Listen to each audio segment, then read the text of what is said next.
Good morning, good afternoon, good evening. Welcome, whatever time it is when you are listening to this episode. I welcome you. Thank you for listening. If you're listening via the Anchor.fm app, thank you for tuning in and joining the AvaBella family. If you're listening via my blog, avabellazindyblog.com, thank you so much to all of my readers there and to you listening there. If you're listening via Apple, through the Apple Podcast app, thank you for joining in. I appreciate you so much. I want to get right into this episode because I think it's a super important topic. This topic is after you book the show, before you hit the stage, the artist's responsibility.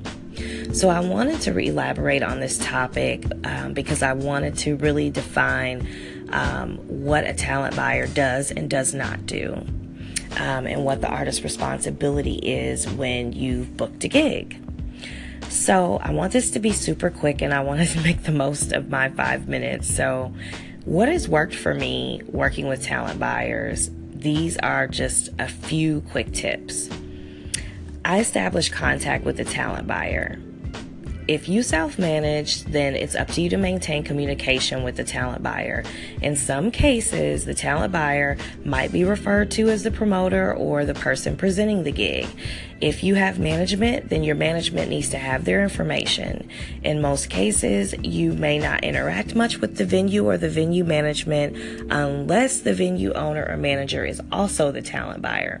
In either case, be professional, don't be a nuisance, and value their time and they'll value yours. Get people to the show is my second tip. Sell tickets. If they are available, take them and sell them. If you have taken the first step to having communication with the talent buyer, then you'll know when the tickets are printed. Make arrangements to meet with the talent buyer and pick the tickets up. And let me explain to you real quick the importance of selling tickets. The first time I had a ticketed show, I sold 20 tickets at $10 per ticket. I had a 50-50 split with the talent buyer, and so that was $100 for me.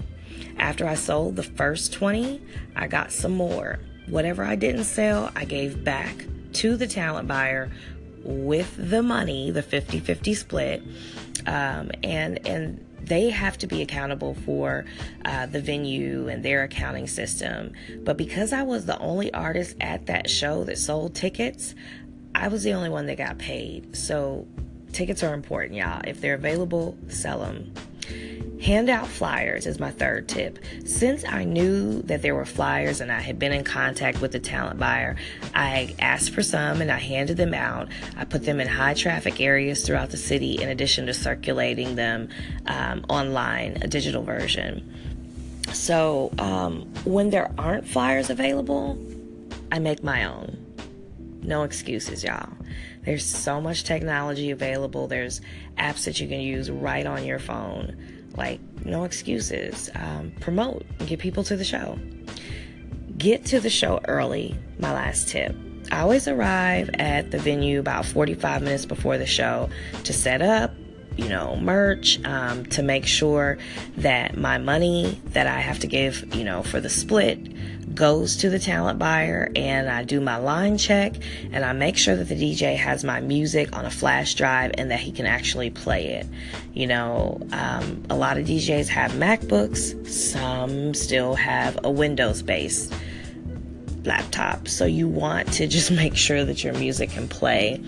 A lot of DJs will prefer a flash drive over a CD. CDs go through a lot by the time that, we come out of the studio. So you just want to use these tips and, make a good name for yourself. Make a good impression and build relationships with, the talent buyers, the promoters, and the people who are in charge of actually getting you on the gig. So I hope that these tips help you.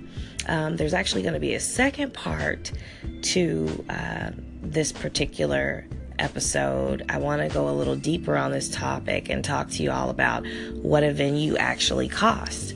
So stay tuned. Thank y'all so much for listening. Go forth and be great.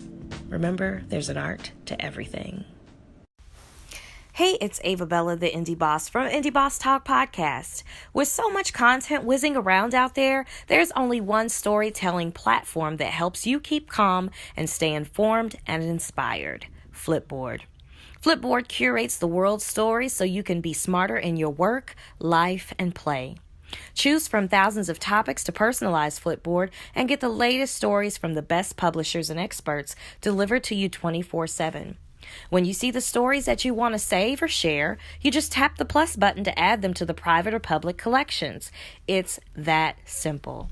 Used by millions of people every day, Flipboard is how people move themselves and the world forward. Get started now at flipboard.com.